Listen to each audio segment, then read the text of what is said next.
আমাদের কুরবানি অধিকাংশ মানুষের নষ্ট হয়ে যায়, আমরা অনেকে জানি না।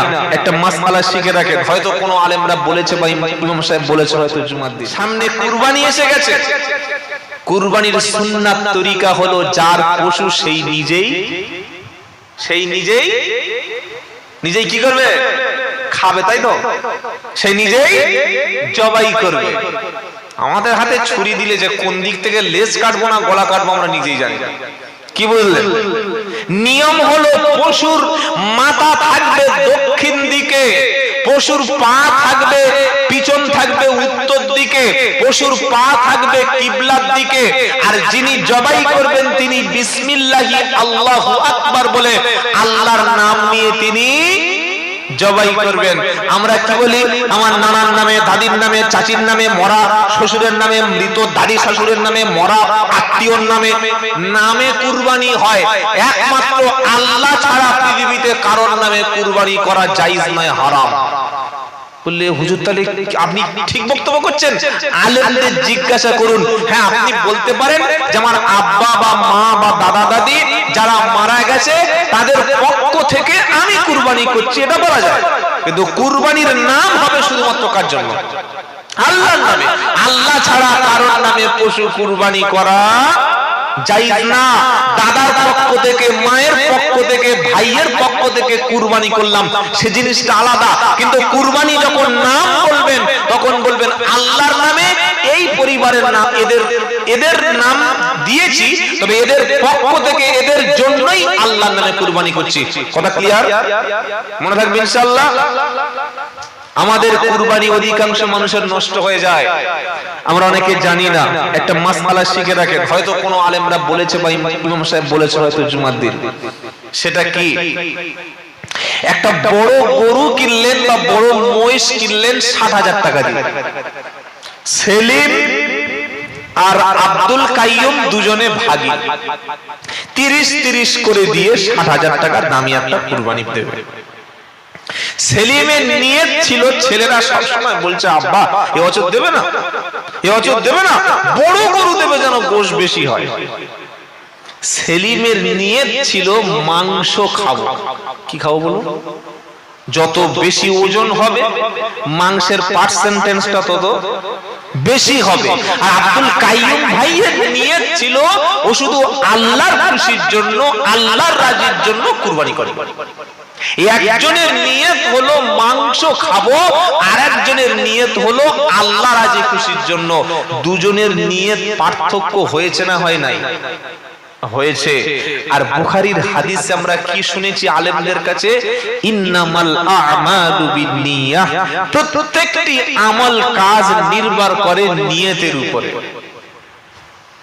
নিয়ত যদি কুরবানি না থাকে, উদ্দেশ্য যদি থাকে মাংস খাবো বা বেশি গোশ হবে, এটাই আমার উদ্দেশ্য, এটাই মাকসাদ, ও কুরবানি গেল। 2 নম্বর হলো সুদখোরের সঙ্গে যেন কুরবানির অংশ ভাগিতে রাখবেন না। পাক্কা সুদের ব্যবসা, পাক্কা সুদের ব্যবসা, তাকে নিয়েছে কুরবানির ভাগী অংশ করে, ওর সঙ্গে কুরবানি করা জায়েজ না। আর একটা বলবো, এটা বললে আর কুরবানি কেউ দেবে? বলবো কি বলুন? আমি তো আর ইমাম না যে আমার চাকরি চলে যাবে। যেটা সত্য সেটা বলে দিয়ে যায়। যে ফুল বেনামাজি জুমার নামাজ পড়ে না, জুমার নামাজ পর্যন্তই পড়ে না, এরকম বেনামাজির কুরবানি আল্লাহর দরবারে কবুল হবে, এই গ্যারান্টি কোরআনেও নাই, হাদিসেও নাই। মনে থাকবে কথাটা? এটা জুমার দিন যদি ইমাম বলে দেয় তো ওনার চাকরি নিয়ে টানাটানি হয়ে যাবে, তাই ওনার চাকরিটা থাক, আমি তো 2 ঘন্টার মেহমান, আমি বলে দিয়ে যাই। যার নামাজ নাই তার কুরবানি, যদি বলে কুল ইন্না সালাতি ওয়া নুসুকি ওয়া মাহইয়ায়া ওয়া মামাতি লিল্লাহি রাব্বিল আলামিন লা শারীকা লাহু ওয়া বিযালিকা উমিরতু ওয়া আনা আউয়ালুল মুসলিমিন। নম্বর পারা 9 নম্বর পৃষ্ঠা 9 নম্বর লাইনের 162 নম্বর আয়াত সূরা আনআম।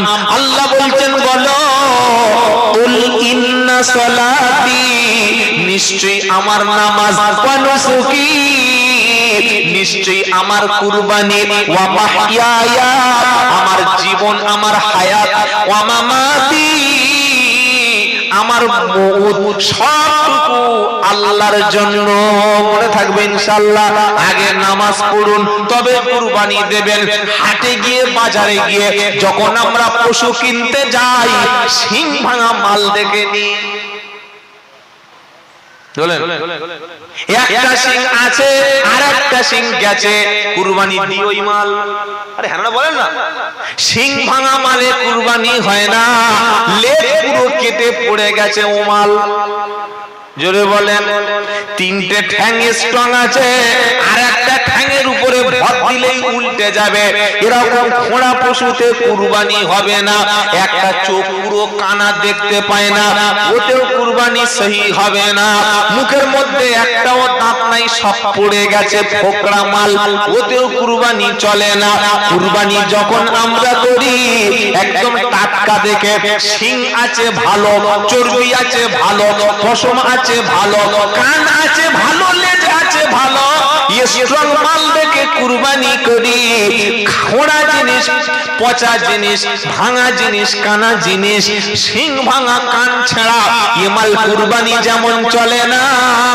তো আল্লাহ বলছে বান্দা, তুমি যখন আমার রাস্তায় এসেছো, তুমি যখন কলেমা পড়েছো, তুমি যখন ইসলাম কবুল করেছো, তুমি নিজেই আমার রাস্তায় কুরবানি হয়ে যাও। জোরে বলো সুবহানাল্লাহ। বললে হুজুর কি কথা বলছেন, কুরবানি দিলে কি মানুষ জবাই হবে?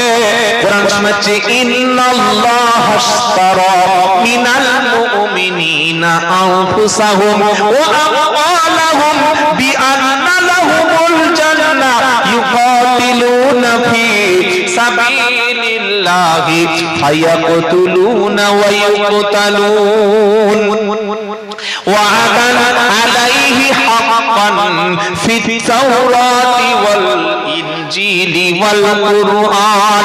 11 নম্বর পারা 3 নম্বর পৃষ্ঠা 11 নম্বর লাইন 111 নম্বর আয়াত সূরার নাম তাওবা। আল্লাহ বলেন ইন্নাল্লাহা আশতারা মিনাল মুমিনিনা আনফুসাহুম ওয়া আমওয়ালাহুম বিআন্না লাহুমুল জান্নাহ। আল্লাহ বলেন আমি আল্লাহ নিশ্চয়ই ঈমানদার ব্যক্তির জান আর মাল দুটোই আমি কিনে নিয়েছি, এর বিনিময়ে আমি আল্লাহ ঈমানদারের জান্নাত দিয়েছি। তার মানে মুসলমান হওয়ার অর্থ জান আর মাল আল্লাহর রাস্তায় আগে কি হবে? আগে তুমি কুরবানি হও, তবে গরুকে কুরবানি করো। নিজেই পেশাব করে পানি নেয় না, আর 28,000 টাকার গরু এনে চল বাবা চল চল চল তোর কুরবানি দেবো। আরে তুই নিজে কুরবানি আগে, নিজের কুরবানি আগে হতে হবে ফজরে, হতে হবে জোহরে, হতে হবে আসরে, হতে হবে মাগরিবে, হতে হবে ঈশায়। যার জীবনে 24 ঘন্টায় 1 ঘন্টা সময় কুরবানি করে না, ওরকম মুসলমানের 80,000-এর মাল কুরবানি করলে নাজাত পাওয়ার গ্যারান্টি। মনে থাকবে ইনশাআল্লাহ। মাসের মধ্যে 27 দিন বাড়ি থেকে 3 দিন আল্লাহ রাস্তায় সময় যে কুরবানি করতে পারে না, ও 1 লাখ টাকা দুম্বা শুইয়ে কোনো লাভ তার। জোরে বলুন। টাকা আছে, পয়সা আছে, সম্পদ আছে, যার টাকাটা পয়সাটা আল্লাহ রাস্তায় কুরবানি হলো না, অমর লোকের ডবল গরু আল্লাহ সেদিন। আল্লাহ ছেলে দিয়েছে 3টে, একটাকে ডাক্তার, একটাকে মাস্টার বানালাম, একটা সন্তানকে আলেম বানাতে পারলাম না, দিনের জন্য কুরবানি করতে পারলাম না, হাফেজ বানাতে পারলাম না, ইমাম বানাতে পারলাম না, মুহাদ্দিস বানাতে পারলাম না। আমার জানাজার নামাজ পড়বে, আমার জন্য কাঁদবে, আমার বাড়িতে দিনের দাওয়াত পৌঁছাবে, আমার বাড়িতে হালাল হারাম আমার পরিবারের কাছে চিনিয়ে দেবে। 3টে ছেলে 2টো মেয়ের মধ্যে একটা ছেলে যে আল্লাহর দ্বীনের করতে পারলাম না, ওরকম ব্যক্তির কুরবানি আমার আল্লাহ মোটেই নেবে না। কথা বুঝে আসছে কি আসে না? উচিত ছিল প্রথম সন্তানটা আলেম বানাবো, বড়টা ডাক্তার, মেজোটা লাখ লাখ টাকার মালিক, আর ছোট মাদরটা স্কুলে যায় না, হাতে পায়ে দড়ি দিয়ে ইয়েতিমখানায় নিয়ে বলছে হুজুর নেবে। আল্লাহ বলছে এরকম চিটিংবাজি কত বছর থেকে চালিয়ে আসছে। বড় ছেলেটার বুদ্ধি আছে, জ্ঞান আছে, ব্রিলিয়ান্ট স্টুডেন্ট, মেরিটোরিয়াস স্টুডেন্ট, ওকে আলামিন মিশনে পাঠিয়ে দিলে, মেজর ছেলেটাকে রামকৃষ্ণ মিশনে পাঠিয়ে দিলে, আর ছোট অচল মালটা আমার ঘরে ফেলে দিলে কোরআন শিক্ষা দেওয়ার জন্য। আল্লাহ আপনার সন্তান দিয়েছে, আপনি তো ইব্রাহিম নবীর সন্তান। মিল্লাতা আবিকুম ইব্রাহিম। তাই মুসলমান আমরা পেরেছি আমার সন্তানকে কুরবানি দিতে। আল্লাহ ছুরির সামনে ফেলতে বলে নাই, তরবারির সামনে ফেলতে বলে নাই, অস্ত্রের সামনে ফেলতে বলে নাই, কিন্তু আল্লাহ দ্বীনের জন্য, ঈমান শেখার জন্য, ইসলাম শেখার জন্য, আর দ্বীনকে টিকিয়ে রাখার জন্য আমি যদি আমার ছেলেটাকে আলেম হাফেজ না বানাতে পারি, আপনার মহল্লায় দ্বীন থাকবে না। কথা বোঝাতে পারছি নাকি শুধু আওয়াজ হচ্ছে? বুঝুন, কথা বুঝে বাড়ি যান।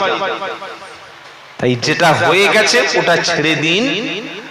আগামী ভবিষ্যতে যেন প্রত্যেকটা বাড়িতে একজন করে আলেম তৈরি হয়, আলেম তৈরি হয়। আলেম হলে তবে দিন টিকবে, আলেম ছাড়া দিন টিকবে না। আমলে কখনো ঈমান বাঁচানো যাবে না যদি আমলের সাথে আপনার আমলের সাথে যদি ইলম না থাকে, দিন টিকবে না। এটা মাথায় রাখবেন। অনেকে হয়তো বুঝতে পারেন এই যে কি বললাম। আপনার প্রচুর আমল আছে কিন্তু আমলের সঙ্গে শিরক মিশ্রিত আমল আছে। আপনি প্রচুর নামাজ পড়েন, প্রচুর নফল ইবাদত করেন, কিন্তু আমলের মধ্যে বিদআত আছে। ও আমল ধুলোর সামনে উড়ে যাবে, কবুল হবে না। সেজন্য আমল যতটুকু না দরকার তার চাইতে বেশি দরকার হলো ইলম, তার চাইতে বেশি দরকার শরীয়তের জ্ঞান। হালাল কোনটা, হারাম কোনটা, ফরজ কোনটা, ওয়াজিব কোনটা, সুন্নাত কোনটা, এটা জেনে করতে হবে কি হবে না? জুমার দিন নামাজ পড়তে গেছে, 10:40 মসজিদে ঢুকছে, আর খুতবার আগে উঠে দাঁড়িয়ে সেই সময় 2 রাকাত দাখিলুল মসজিদ পড়ছে, নামাজ হবে তো? হ্যাঁ না বলে না?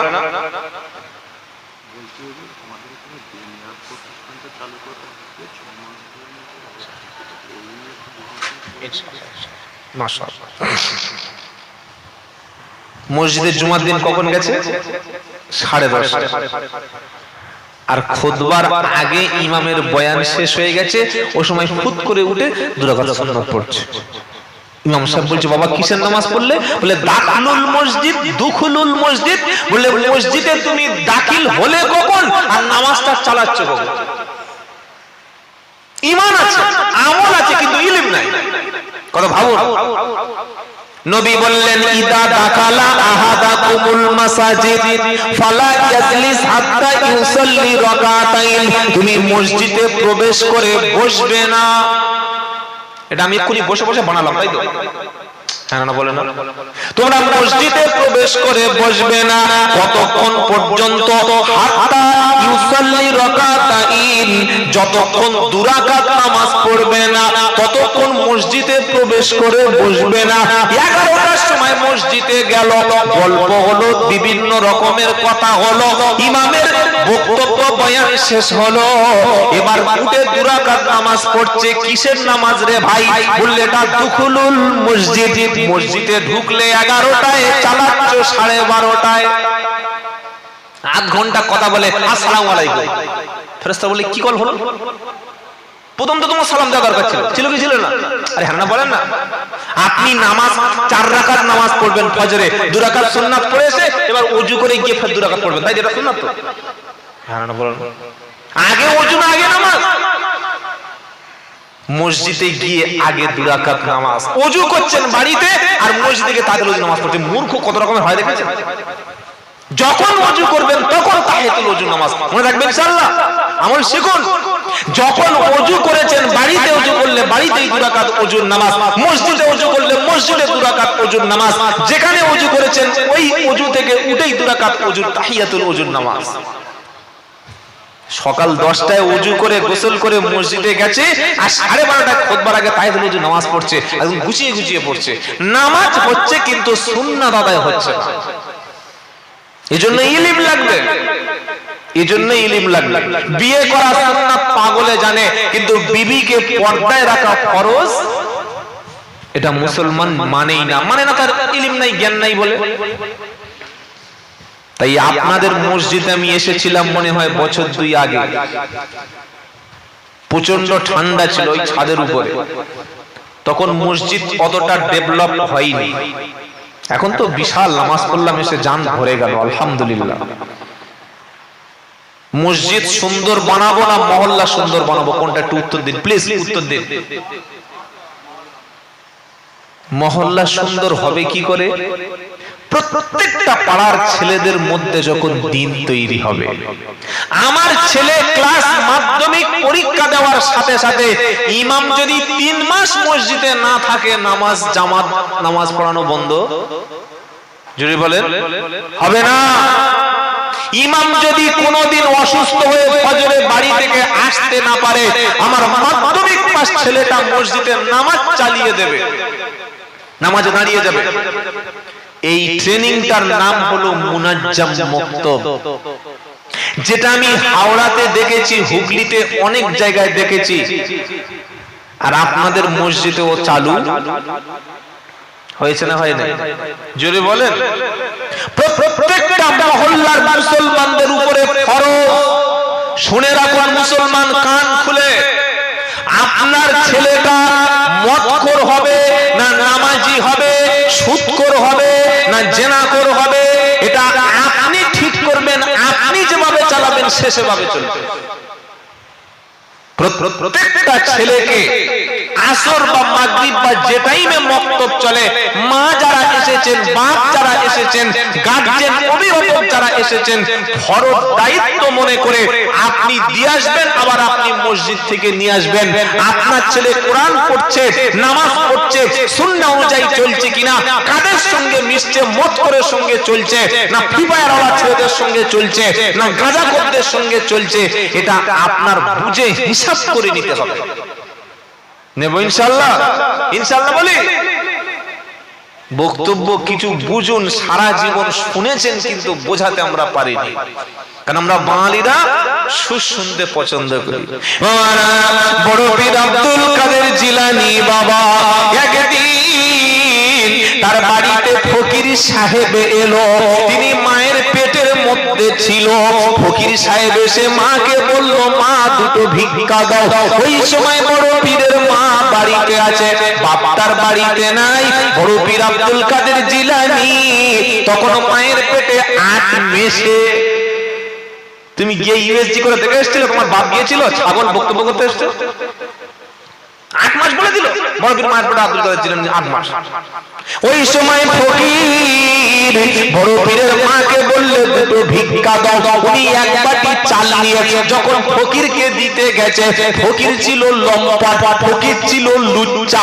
বড় পীরের মায়ের হাতটা ধরে টেনে নিয়ে যখন ইফতিজিং করতে গেছে, তখন বড় পীরের মা বলছে, বাঁচাও বাঁচাও বাঁচাও। মায়ের পেটে 8 মেসে বাচ্চা আব্দুল কাদের, উনি মায়ের পেট থেকে ফেরে সিজারের পদ্ধতিতে এসে একটা বিশাল বড় বাঘ হয়ে এলো, আর বাঘটা এসে ফকিরকে হাড়ুম করে ধরে গুড়ুম করে জঙ্গলে চলে গেল, বাঘটাকে খেয়ে শেষ করে দিল। আবার কিছুক্ষণ পরে এসে মায়ের পেটে ঢুকে গেল। এত বড় অবৈজ্ঞানিক বক্তব্য 2025 সালে জলসায় হচ্ছে। ও শিক্ষিত ছেলে জলসা বসবে? যে সায়েন্স পড়েছে, হিস্ট্রি পড়েছে, ম্যাথমেটিক্স নিয়ে যে গবেষণা করে, যে কেমিস্ট্রির ছাত্র, কি জন্য এই জলসা বসবে? বলুন দেখি, বলুন। এরকম অবৈজ্ঞানিক কথা ইসলাম হতে পারে? মায়ের পেট থেকে যে জিনিস বার হয়ে যায় ওটা প্রবেশ আর কখনো করে না। বড় পীর নাকি মায়ের পেট থেকে বাঘ হয়ে বার হলো, ফকিরকে ধরে হাড়ুম করে খেলো, আবার পেটে ঢুকে গেল। আর লোক বলছে সুবহানাল্লাহ, সুবহানাল্লাহ, আল্লাহ সুবহানাল্লাহ, সুবহানাল্লাহ। পাগলা মৌলবি কোথাকারে, কোথায় কি বলে কোনো কমন সেন্স নাই। আর এই বক্তব্য সুদ দিয়ে শোনাচ্ছে, শ্রোতা হা হয়ে গেছে, কি বক্তব্য। পাগলা কুকুরে কামড়ালে লোক এমনই করে। তাই কথা বুঝুন, মহল্লার মধ্যে মক্তব থাকলে তবে ঈমান থাকবে, মক্তব নাই আপনার সমাজ তৈরি হবে না।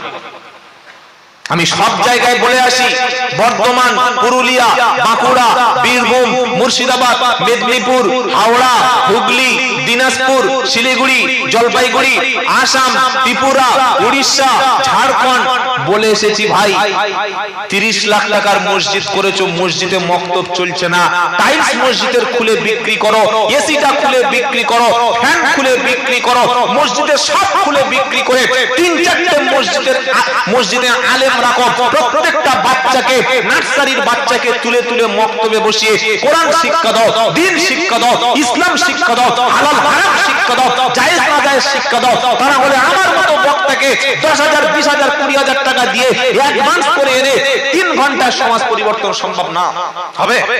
এই বক্তব্য শেষ, খেয়ে ঘুমিয়ে পড়লাম, রাত সকাল হয়ে গেল, কিছু মনে থাকে না। তাহলে এটা করছি কেন? চোখটা আপনাদের খুলে দিয়ে যাচ্ছি যেন চোখটা খোলা থাকে।